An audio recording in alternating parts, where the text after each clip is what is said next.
Israeli নাম শুনতেই ঘাড় ধাক্কা দিয়ে দোকান থেকে বের করে দিলেন এ নারী। শুধু তাই নয়, শাবল হাতে অকথ্য ভাষায় তাদেরকে গালাগালিও করেন তিনি।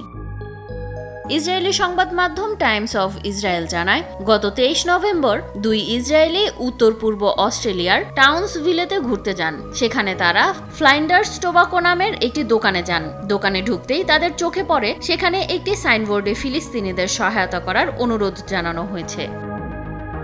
সাইনবোর্ডটি দেখতে পেয়ে তারা অতি উৎসাহে দোকানের ভেতর থাকা নারীকে জিজ্ঞেস করেন, তিনি কি জানেন ফিলিস্তিনিদের জন্য যে সহায়তা সংগ্রহ করা হচ্ছে সেগুলো কোথায় যাচ্ছে। তাছাড়া ওই সময় নিজেদের পরিচয় দিয়ে জানান, আমরা ইসরায়েল থেকে ঘুরতে এসেছি।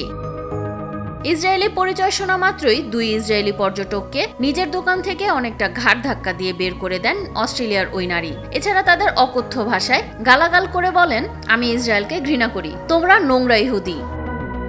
অস্ট্রেলিয়ার মানহানি বিরোধী কমিশন ঘটনাটি নিশ্চিত করে জানান, ঘটনার সময় ওই নারী নিজের হাতে একটি শাবলও রেখেছিলেন, যেন ইসরায়েলিরা তার দোকানের ধারের কাছে না আসতে পারে। শিলা আক্তার, নিউজ 24।